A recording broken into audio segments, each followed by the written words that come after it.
Hope. It was a dreary cold day, a little wind in the air and very damp. The young woman woke up sore and drained. She was covered in drenched clothing and dirt. She didn't remember what happened. Again, this wasn't the first time waking up like this. She semi-recognized her location, however it was the same as she had been used to in the last year. She slowly got up, coughed heavily and tried to adjust herself to as much comfort as she could given her state. She looked around and saw the needle that knocked her out. The band that assisted. She hung her head down in shame. She never wanted this, it was her only way to fix her pain, that she knew. After a few minutes she got up and stretched her body. She was wearing no laced running shoes, baggy jeans that were very well worn, a black t-shirt and a huge oversized jacket to keep her warm. All in which she found donated in a local dumpster. She tried walking around leaving her trash behind her and stretching her body. She heard a little commotion ahead and decided to start her travels for the day. Every day was new to her, she didn't know where life would take her, hopefully up soon. She remembered once being a lovely young girl who lived with her loving family, which she felt wasn't lovely at the time. She was going through her rebellious stage of life and her parents just didn't get it. Her father gave up on her long ago, her mother held her strength as long as she could. In the end she understood her mother just couldn't take it anymore and let her daughter live the life she wanted. Which ended up on the street. She was given the name Lillian at birth. Everyone who loved her called her Lily, however now on the streets she liked to be known as Sage. Sage was 15, not educated. She dropped out because the teachers didn't understand her. She met people outside all the time that were similar to her personality and had also made bad choices. She knew that if she stayed home she wouldn't be able to get what she wanted or express herself the way she wanted. She was missing home daily. At least then she would know she would have a warm bed to sleep in and hot meals through the day. Especially the way her mom cooked, she missed cooking with her mom in the kitchen.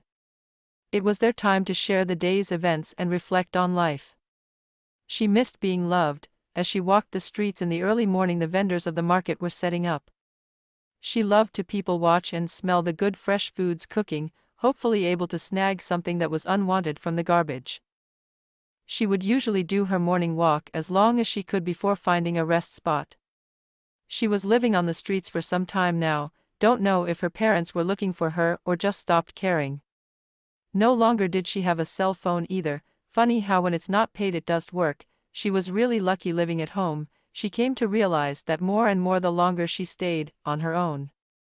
As she was searching through the stands at the market she came upon an antique stand. When she was young she used to go with her mom through different markets looking at antiques to put in the house. Another cherished moment she missed, and still enjoyed. As she was searching through she found what looked to be gold and shimmering, however covered by a white sheet, partially. Sage went to look at the item and the owner of the stand cautioned her, "Gentle my dear, that is a treasured piece and very special. It's not an everyday mirror, you wouldn't believe me if I told her, but it shows things that you wouldn't normally see." Sage was intrigued and apologized and walked away, couldn't stop thinking about it. It wasn't anything she had ever seen before. She kept walking, however, found herself right back at that spot. The vendor noticed her right away and remembered her. Saw that she was a street kid based on her appearance and smell, but saw a glimmer of hope within her soul. She approached Sage and spoke to her, "You like the mirror, something attracts you to the mirror."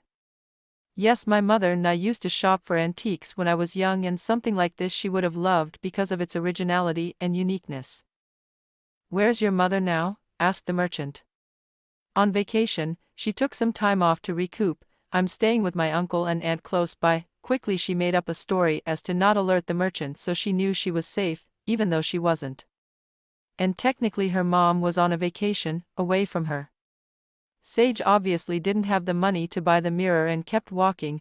By end of day she found her spot to sleep and stay as warm and safe as possible. This time in a nice park away from the foot tracks of people around her. In a quiet bush that almost didn't seem recognizable as a sleeping spot.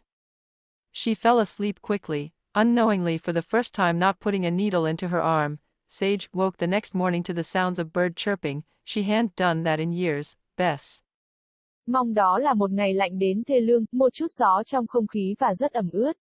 Người phụ nữ trẻ thức dậy đau đớn và kiệt sức. Cô ấy mặc quần áo ướt đẫm và bụi bẩn. Cô ấy không nhớ chuyện gì đã xảy ra. Một lần nữa, đây không phải là lần đầu tiên thức dậy như thế này.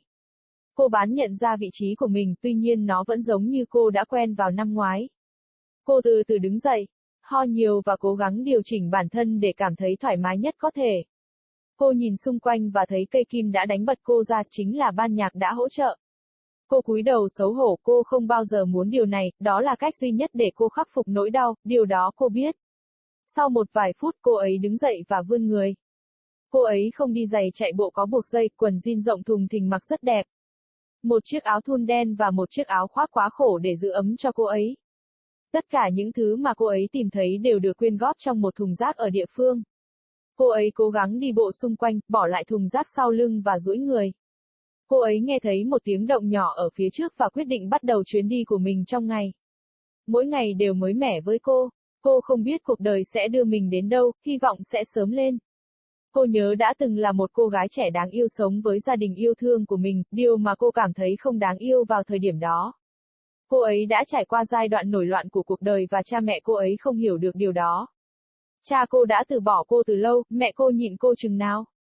Cuối cùng, cô hiểu rằng mẹ cô không thể chịu đựng được nữa và để con gái mình sống cuộc sống mà cô ấy muốn, cuối cùng lại phải sống trên đường phố.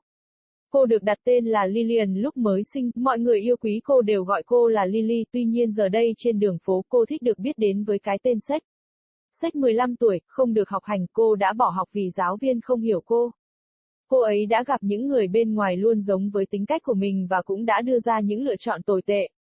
Cô ấy biết rằng nếu cô ấy ở nhà, cô ấy sẽ không thể đạt được những gì cô ấy đã đạt được hoặc thể hiện bản thân theo cách cô ấy muốn, cô ấy nhớ nhà hàng ngày. Ít ra thì cô cũng biết mình sẽ có một chiếc giường ấm áp để ngủ và những bữa ăn nóng hổi suốt cả ngày. Đặc biệt là cách mẹ cô ấy nấu, cô ấy nhớ nấu ăn cùng mẹ vào bếp. Đó là thời gian để chia sẻ các sự kiện trong ngày và suy ngẫm về cuộc sống. Cô ấy nhớ được yêu. Khi cô đi dạo trên phố vào buổi sáng sớm, những người bán hàng trong chợ đang dọn dẹp. Cô thích mọi người xem và ngửi mùi thức ăn tươi ngon đang nấu, hy vọng có thể lấy được thứ gì đó không mong muốn từ rác thải. Cô ấy thường đi bộ buổi sáng lâu nhất có thể trước khi tìm một chỗ nghỉ ngơi. Cô ấy đã sống trên đường phố một thời gian, không biết liệu cha mẹ cô ấy có đang tìm kiếm cô ấy hay không hay chỉ ngừng quan tâm. Cô ấy cũng không có điện thoại di động nữa, buồn cười làm sao khi nó không được trả tiền, nó không hoạt động. Cô ấy thực sự may mắn khi sống ở nhà, cô ấy nhận ra rằng càng ngày cô ấy càng ở một mình lâu hơn. Khi đang tìm kiếm qua các gian hàng ở chợ, cô ấy bắt gặp một quầy đồ cổ. Khi còn nhỏ, cô thường cùng mẹ đi qua các khu chợ khác nhau để tìm một món đồ cổ để trong nhà. Một khoảnh khắc đáng trân trọng khác mà cô ấy đã bỏ lỡ, và vẫn tận hưởng. Khi đang tìm kiếm, cô đã tìm thấy thứ trông giống như vàng và lung linh tuy nhiên được bao phủ bởi một tấm giấy trắng, một phần. Sách đi đến xem xét món đồ và chủ nhân của gian hàng cảnh báo với cô ấy, em yêu quý, đó là một món đồ quý giá và rất đặc biệt. Đó không phải là một chiếc gương soi hàng ngày, bạn sẽ không tin nếu tôi nói với cô ấy nhưng nó cho thấy những điều mà bạn thường không nhìn thấy. Sách đã bị hấp dẫn và xin lỗi rồi bỏ đi, không thể ngừng suy nghĩ về điều đó. Đó không phải là bất cứ thứ gì cô ấy từng thấy trước đây. Cô ấy tiếp tục đi bộ nhưng thấy mình đã trở lại ngay tại điểm đó. Người bán hàng đã chú ý đến cô ấy ngay lập tức và nhớ đến cô ấy. Thấy rằng cô ấy là một đứa trẻ đường phố dựa trên ngoại hình và mùi của cô ấy, nhưng nhìn thấy một tia hy vọng trong tâm hồn cô ấy. Cô ấy đến gần Sách và nói với cô ấy, bạn thích chiếc gương, có thứ gì đó thu hút bạn vào chiếc gương. Đúng vậy, mẹ tôi và tôi đã từng mua đồ cổ khi tôi còn nhỏ và những thứ như thế này bà sẽ yêu thích vì sự độc đáo của nó. Bây giờ mẹ của bạn có làm sao không? Người thương gia hỏi. Vào kỳ nghỉ, cô ấy đã nghỉ một thời gian để phục hồi sức khỏe. Tôi đang ở với chú và dì của tôi gần đó. Nhanh chóng, cô ấy bịa ra một câu chuyện để không báo cho người buôn bán để cô ấy biết rằng cô ấy đang an toàn. Mặc dù cô ấy không hề. Và về mặt kỹ thuật, mẹ cô ấy đang đi nghỉ, xa cô ấy.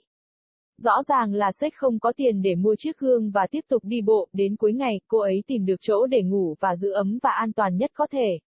Lần này là ở một công viên đẹp, cách xa dấu chân của những người xung quanh cô ấy, trong một bụi cây yên tĩnh mà dường như không thể nhận ra là một chỗ ngủ.